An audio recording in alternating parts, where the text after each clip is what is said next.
Hello, friends. Thom LoBianco here, live. It's Monday, September 8th. Welcome back. Thom LoBianco Reports, episode number 10. Hope everybody had a wonderful weekend. I hope it was restful. I hope that you were not haunted by poor choices on Friday like I was. I was stalked by these damn demon bunnies. I swear to God, everywhere I went, there were Labubus everywhere. It was tough. It was hard. I even purchased one. Turned out to be a fake one. So when you're out there and you got a kid tugging at you, hey, where's my Labubu? Apparently, you have to check the bottom right foot. There should be there's some indicators. There's some clear indicators. There's a whole WikiHow on this thing. That is what happens when you do a weekend show, a Friday show on Labubus. So, welcome back. Today we're easing into the week with not a big thing, not a huge thing. We're doing the special election in Virginia's 11th district. So this was the old Jerry Connolly seat. Jerry Connolly, of course, former longtime Democratic member from Virginia. Okay, there he is right there. Thank you, producer Ian. Of course, as we go through for folks who are regular viewers now, if you got comments, questions, whatnot, do make sure to drop them in there on the Substack Live where we are right now. You can also catch us on the replay at 8 p.m. over on Political Voices Network. And at the end of the show, we'll go about 20-25 minutes today. Nothing terribly huge. Take some viewer comments, try to answer your questions on what we're seeing. So why are we focusing on one special election? You might not think that's the biggest deal in the world. And as I say often here, in normal times, we probably wouldn't be paying an awful lot of attention to this. But of course, these are not normal times. Nothing even close to normal right now. So this is the 11th district, and voting ends tomorrow. So in-person voting on election day is Tuesday, September 9th.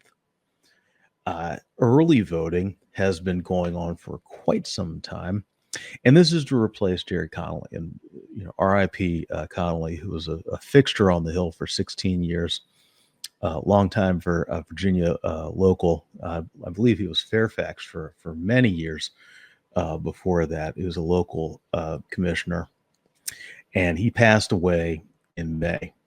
So this creates the opening for a seat. As I note in the morning email, which if you don't get it, please make sure to head over to 24site.news and subscribe. You will get that in the morning and be prepped for every day's show when we go here live at noon. Robert Yoon, who's an old friend from CNN, he's now working at the Associated Press, did a really nice write-up previewing this race. What are the stakes here? The stakes are, the margins are so incredibly tight in the House of Representatives that a member dying, which is what we had with former Representative Connolly, RIP, can throw the balance of power. Even if Republicans still maintain control, which is what they have right now, the margins of that control are so tight that it makes it that much easier or harder with just one person vanishing. And so this is to replace Representative Connolly. If you look back at the one big beautiful bill from a few months ago, massive change, tax cuts, spending cuts, massive infusion of money into immigration and customs enforcement, arguably in an attempt to turn it into a nationalized police force, which we will be talking about on a future show. What it did was it only 215 votes to 214. So if Representative Connolly had been alive, then they could have forestalled that potentially. Now, of course, there's a lot of other mechanics that go on there, a lot of whipping of votes that have to happen. So this race is big. It's also big for another reason. We're going to get to this a little bit later today. It's a preview of the statewide elections that we're going to be seeing here in 2 months. So the race for governor, the race for Virginia House, the House of Delegates control the House of Delegates, Attorney General is a big one, Lieutenant Governor, which I have to tell you, and loyal readers of 24 Site News know this, that Lieutenant Governor's race has been all the craziness going on there. The conservative candidate, the Republican, that's a whole other show. We'll be getting that too. Big shout out at the top here to 24 Site News intern Max Cassett for his great work doing research on this special election. Max has been digging into a number of things here. So Max, thank you. This is a really, really important. So much going on in Virginia. So who are the candidates we got here? Stuart Whitson is the Republican. Former FBI agent is the head of the conservative think tank, is running in this district as the Republican. And James Walkinshaw used to be the chief of staff to Connolly, and also Braddock County, I believe, Braddock's supervisors. Walkinshaw, Fairfax County. Sorry about that. Fairfax County Board of Supervisors. Reading from the AP piece here. So, looks like a walk for Walkinshaw, pun intended. Should be pretty easy. A lot of voting already underway. It's been going on since the end of August. Wrapped up yesterday, 2 days ago, September 6th. It's going to be very interesting to see who shows up, how many people show up. Let me read here. And for folks that don't know what we're talking about, if you're outside the DMV, Maryland, the suburbs of Virginia, this is a Northern Virginia seat. There are really two big congressional seats here. Thank you, Ian. Yes, there we go. All right, we got the 11th and the 8th district, which are at this point reliably Democratic. Wasn't always that way a couple decades ago, but now they are. These are the DC suburbs, and you see 11 there. So Fairfax County is the majority of this district. So safe Democratic seat. Let's take a look at some of the vote numbers here. Okay. Hang tight, folks. All right. According to the Associated Press, as of September 1st, there were nearly 568,000 registered voters in Virginia's 11th district. Voters, Robert Yoon notes, they do not register by party. Turnout in the district in the 2022 midterm, in regular election, was 52% of registered voters. In the presidential, very high, probably. Although I would note these numbers are probably abnormally high as well, compared to the rest of the country, because the high number of federal workers, people that work in governments, people who are constantly this is their lives. All right, so constantly engaged. 71% turnout in the presidential. Okay, early voting before Election Day in 2022, that made up 34% of the total votes, 57% of the total votes in the presidential 2024. So now specials are different. I mean, special elections are, by their nature, don't get nearly as many people showing up. This, even with some historic enthusiasm here among Democrats.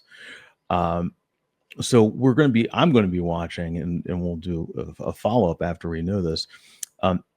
I'm going to be watching how many folks show up and where they're showing up from, who's showing up. Specials get fewer by design. They get fewer votes coming in.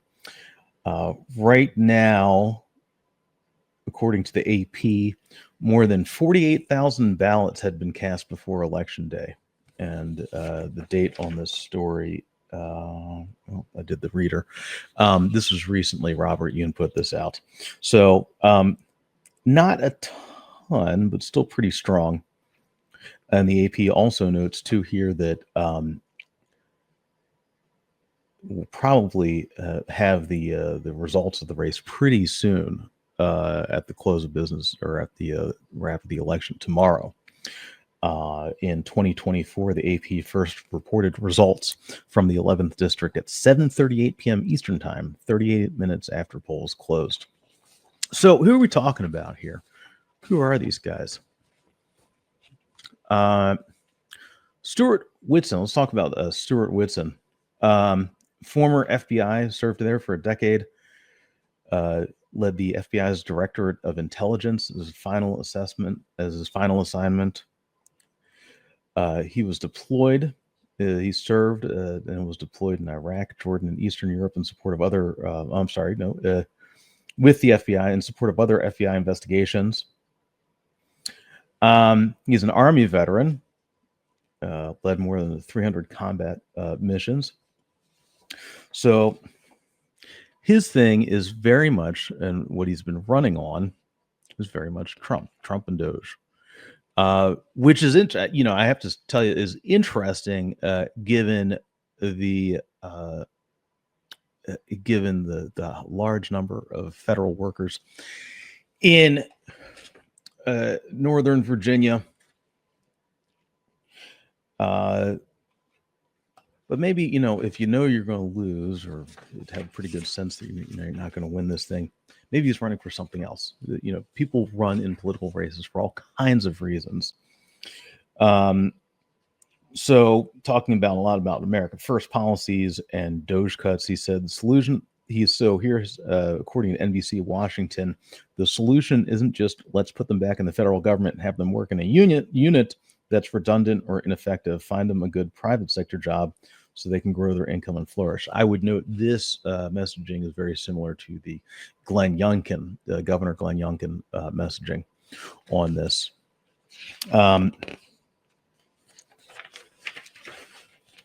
Okay, let's take a look at Walkinshaw.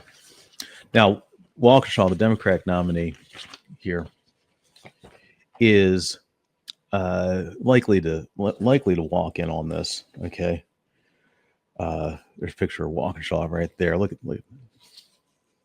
likely next congressman for Northern Virginia. And this is very reflective of where the Democrats are right now. Quote Walkinshaw: "Right now, our community is under attack by the Trump administration," Walkinshaw said. "Our federal workers, small businesses, immigrants in our community are under attack, and I think I'm the best prepared person and the person who's willing to take on Trump in this moment." So fighting Trump has been a regular theme, certainly throughout these Virginia elections. Folks, regular readers, viewers, 24 site will recall some great work by earlier this year by Kaylee Klossing, our very first intern, writing on some House delegates races, what folks were talking about in there. So the Democratic playbook is definitely running against Trump, which frankly is unsurprising given that it's so close to DC, so many federal jobs cut here, such a massive economic impact. Okay.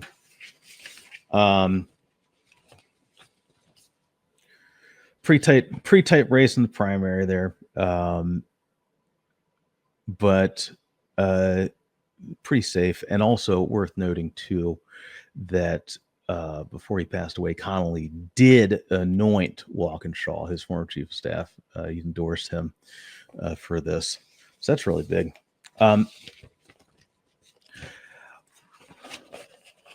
What does this tell us about November coming up? Now, everything we do here, right, is trying to understand, what we have, what we're seeing. Folks have a lot of questions. what's going to happen in the midterms, as we noted last week, talking about Congress coming back and the big focus on the midterm elections. Look, if things really go heavy for the Democrats, it could be the end of the Trump presidency, really, because it's going to be if the Democrats take back the House, which is still a good chance, even with some of this redistricting that's going on, the White House is leading. That's really the end of the presidency at that point, in terms of being able to accomplish big things that they want to do. Now, we can talk about how much of that is constitutional, how much of that is legal, trying to outrun the courts, trying to stall the courts. And those are things that we'll address on future shows here. But this is big because it gives us a leading indicator of where things are going. Okay. And you have seen a lot around the country. Look back to at the beginning of the administration. Every election is a chance for the only poll that matters, so to say, right? You can look at public polling, you can look at small samples, you can look at big samples, you can look at the aggregators, but the election is as we say in politics here, the only poll that matters. And looking at voter interest, enthusiasm, what types of voters are showing up, what they say. Now, I don't know that we get exits on these special elections, but what people say, what they're interested in, what's driving them to the polls. And going into the midterms, I mean, we're 14 months away from the midterm elections right now, which might sound like a lot. It's really not. Okay, I mean, this thing's coming up faster than any of us, would have expected, and this has been a very jam-packed year already. Okay, so one of the first big indicators will be what happens statewide in Virginia with the governor's race down there. Democratic candidate Abigail Spanberger running against Lieutenant Governor Winsome Earl Sears. I don't know if we have the numbers on that, but Ian was showing me beforehand. I think the Real Clear Politics aggregate has her up. What is it? Like 7 points, give or take. 48 aggregate, 48.2% to 41.4%. Spanberger over Winsome Earl Sears if the election was held today. And we're not that far away from early voting, mail-in voting, absentee voting in the statewide election. Not a blowout. Not double digits, but a strong, comfortable lead. So now, special election, huge for the House, also potential leading indicator of energy going into the Virginia statewide elections. And as we go into the Virginia statewide elections, then that really becomes a barometer for what we might see in November of 2026. Here sooner than you think. I'm going to throw open the door here to questions, comments. If anybody's got anything, drop them in there. Ian will gather them up.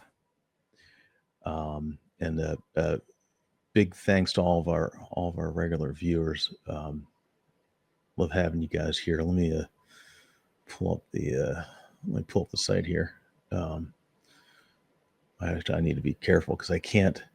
I'll tell you, the streaming really sucks internet bandwidth. It really does. It's incredible. Here we go. Let's see. Folks, make sure you signed up. Okay, no questions, no comments. All right, guys. So here's if you've got anything for me, you can always reply to the email I send out in the mornings. You can also comment on the YouTube over at Political Voices Network, PVN. Make sure that you get the newsletter in the morning. You can also reach out if you got something you'd like us to take a look at. I'll tell you one big thing that we're going to get to. I don't know if it's going to be this week. is these ICE raids. A lot of that happening around us here in DC. So we're gonna be getting to that at some point. Make sure to sign up, get the newsletter in the morning. 24site.news, 24sight.news. Let me see if I can. Here we go. Right there. 24 Site News. Still working on the studio space down here at the 24 Site HQ. Eventually, there will be a neon sign of that, perhaps adorned by a real Labubu. Okay, make sure to. That's it for today, guys. Short and sweet. Make sure to stop by tomorrow at noon. Pretty much making the argument that Democrats should lean in and support shutting down the government, which is something that we teased last week. We talked about this a little bit. Tomorrow, we're going to be talking with Julie Grace Brufke, my colleague and a friend here at 24 Site News. She is up on the Hill covering all this, getting a sense of how real that is.